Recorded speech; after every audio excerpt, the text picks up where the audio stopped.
তারপর বলুন কার কার জানলা দিয়ে বৃষ্টি দেখতে ভালো লাগে, তার উপর যদি হয় সেটা বছরের প্রথম বৃষ্টি, যার অনুভূতিটাই আলাদা। জানি বৃষ্টির দিনে বেশিরভাগ মানুষেরই খিচুড়ি খেতে ভালো লাগে, কিন্তু আমার আবার মাংস খেতে মন চায়।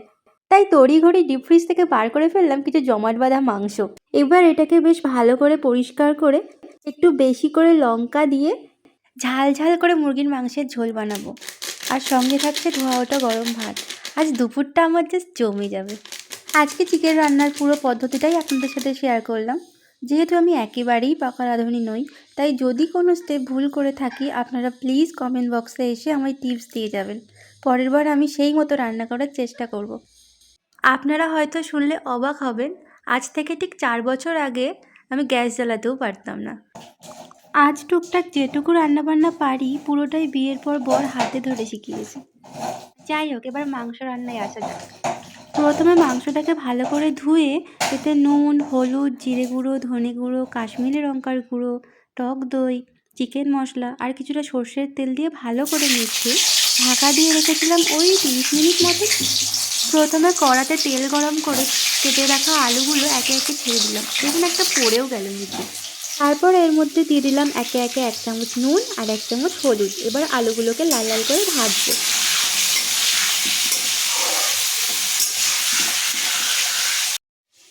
তারপর মিক্সিতে একটা মিহি পেস্ট বানিয়ে নিয়েছি, যার মধ্যে আছে একটা পেঁয়াজ, 2টো লঙ্কা, 1 টুকরো আদা আর 10-12 কোয়া রসুন। মিশ্রণটা দেখতে ঠিক এমন হয়েছিল। তারপর ভেজে নেওয়া আলুগুলো একে একে থালায় তুলে নিচ্ছি। আমার কাছে মুরগির মাংসের ঝোলে আলুটাই মেন। মাংস না হলেও চলবে, ঝোল আলু দিয়েই 1 থালা ভাত খেয়ে নেব। কড়াতে আবার কিছুটা সরষের তেল গরম করে তাতে তেজপাতা আর গোটা জিরে ফোড়ন দিলাম। তারপর সেই পেঁয়াজ রসুনের পেস্টটা দিয়ে তার মধ্যে একটু নুন আর হলুদ দিয়ে কষিয়ে নিচ্ছি। তারপর মশলা থেকে তেল ছেড়ে এলে ওই ম্যারিনেট করা মাংসটা দিয়ে দিলাম। পাত্র ধোয়া জলটা কিন্তু একেবারেই ফেলা যাবে না, ওটাও মাংসের মধ্যে দিয়ে দিতে হবে, এতে রান্নার স্বাদ বাড়ে। এটাও আমার বর শিখিয়েছিল। এবার আপনারা আমার একটা বদ অভ্যেস দেখতে পাবেন, যেটা হচ্ছে বারে বারে হাত ধোয়া। রান্না করতে এসে যে আমি ঠিক কতবার হাত ধুই আমি নিজেই জানি না। মাংস কষানোর সময় আমি ভাজা আলুগুলোকেও একবারে দিয়ে দিই, যাতে আলুগুলোর মধ্যে ফ্লেভার ঢুকতে পারে।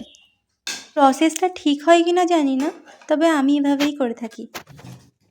এবার আলু সহ মাংসগুলোকে কিছুক্ষণ ভালো করে কষানোর পর এতে একটা টমেটো দিয়ে দিলাম, মাংসের ভিতরে একটা টক মিষ্টি ব্যাপার আনার জন্য। তারপর আরও কিছুক্ষণ কষিয়ে মাংস থেকে সব তেল বেরিয়ে এলে ওতে কিছুটা গরম জল দিয়ে ঢাকা দিয়ে রেখেছিলাম, কারণ ঝোল ছাড়া আমার আবার চলবে না। তারপর ঝোলটা ফুটে এলে একটু ধনেপাতা কুচি আর গরম মশলা দিয়ে নামিয়ে নিয়েছিলাম। আর সম্পূর্ণ রান্নায় চিনি স্কিপ করেছি, কারণ আমার বর চিনি পছন্দ করে না। তো এই ছিল আজকে আমার 45 মিনিটে মুরগির মাংসের ঝোল রান্নার সম্পূর্ণ রেসিপি। এবার আপনারা প্লিজ কমেন্ট করে জানাবেন আর কি কি অ্যাড করলে রান্নাটা আরও বেশি টেস্টি হবে। তারপর প্রেসার কুকারে ছেলের জন্য একটু ডিম দিয়ে সবজি খিচুড়ি বানিয়ে নিচ্ছি। এটাই ওকে আজ লাঞ্চ হিসাবে দেব। এখন আমার ছেলের বয়স 2.5 বছর। এই খিচুড়িতে সবজি হিসেবে আমি অ্যাড করেছি আলু, গাজর এবং কুমড়ো। বাড়িতে যদি আরও অন্য কোনো সবজি থাকতো তাহলে আমি সেটাও অ্যাড করে দিতাম। আসলে যত বেশি সবজি দেওয়া হবে খাবারটা তত বেশি টেস্টি হবে। এবার পাড়া সবজিওয়ালার থেকে অল্প শসা আর আপেল কুল নিয়ে নিলাম। এই কুলগুলো খেতে আমার খুব ভালো লাগে। এখন এখানে যে 2টো শুকনো গোলাপ দেখতে পাচ্ছেন, এটা বরের থেকে ভ্যালেন্টাইন্স উইকে পাওয়া। একটা রোজ ডেতে আর একটা ভ্যালেন্টাইন্স ডেতে দিয়েছিল। সপ্তাহখানেক টেবিলে রাখার পর এখন শুকিয়ে গেছে, তাই বক্সে রেখে দিচ্ছি। আমার বাড়িতে এরকম বক্স আরও অনেক আছে। আগের দিনই আপনাদের বলছিলাম সব দিক থেকে আনলাকি হলেও ভালোবাসার দিক থেকে আমি অনেক লাকি, কারণ আমি জানি না কিভাবে এই জেনারেশনে এসেও তার মতো একটা মানুষ পেয়েছি। যাই হোক, রান্নাবান্না শেষ করার পর লেগে পড়েছি ঘর পরিষ্কারের কাজে। এখানে ছেলে ঝাঁটা হাতে এমনভাবে দৌড়াদৌড়ি করে বেড়াচ্ছে যে ঘরটা আসলে কে পরিষ্কার করছে ধরতে পারবেন না। তবে একদিক থেকে বাঁচোয়া, ওর ফোনের নেশাটা তো কমেছে। যখন ও একদম ছোট ছিল, চলাফেরা করতে পারতো না, আমি ওর হাতে ফোন দিয়ে বসিয়ে ঘরের কাজকর্ম রান্নাবান্না সব করতাম। এখন বড় হয়েছে, চলতে শিখেছে, আমার সঙ্গে সঙ্গে ঘরের কাজকর্ম করে বেড়ায়। এতে আমার 1 ঘন্টার কাজ 2-3 ঘন্টা ধরে করতে হয় বটে, তবে ওর ফোনের নেশাটা তো কেটেছে। এই হচ্ছে আমার আরেক বাচ্চা, বলতে পারেন বড় বাচ্চা। বর্তমানে দুজনের পটেই আমি সমান তালে পরিষ্কার করি। আমি ওরকম করে ঝাঁট দিতে হয়, ওরকম করে ঝাঁট দিতে হয়। ওরে বাপরে, ওরে বাপরে, কোথায় ঝাঁট দিতে আসছো?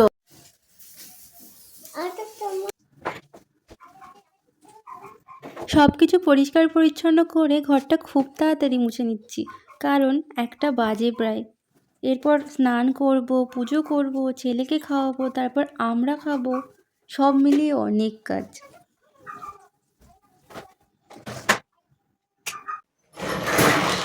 ফাইনালি স্নান করে ফুল তুলে নিয়ে চলে এলাম, আর এদিকে ছেলে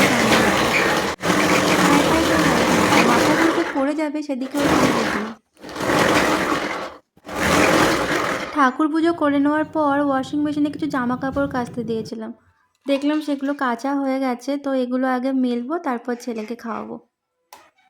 এই যে এবার ছেলের লাঞ্চ নিয়ে যাচ্ছি। এবার শুরু হবে পানিপথের তৃতীয় যুদ্ধ। আজ দুপুরে আমাদের লাঞ্চে ছিল ঝালঝাল করে মাংসের ঝোল, বাঁধাকপির তরকারি আর গরম ভাত। আমি আসছি যদিও বাবা। বাঁধাকপির তরকারিটা কালকে বানানো। এখানে দেখুন থালা নিয়ে ঢং করতে গিয়ে যাচ্ছিল বাটিটা পড়ে এক্ষুনি। এবার সন্ধ্যেবেলা দুজনের জন্য বানিয়ে নিচ্ছি 2 কাপ কফি। আমার কাপটাতে ভরে ভরে চিনি, আর বরেরটা অ্যাজ ইউজুয়াল চিনি ছাড়া।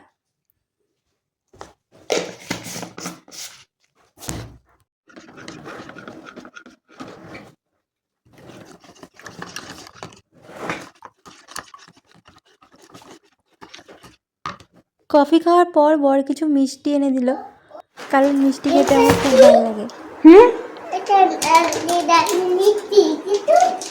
তুমি খাবে? পাপা এনেছে।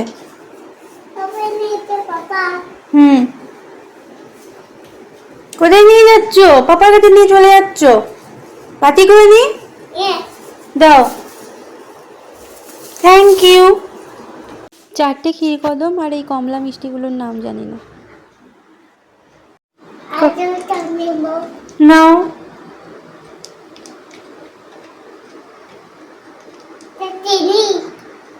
বাটি করে দি,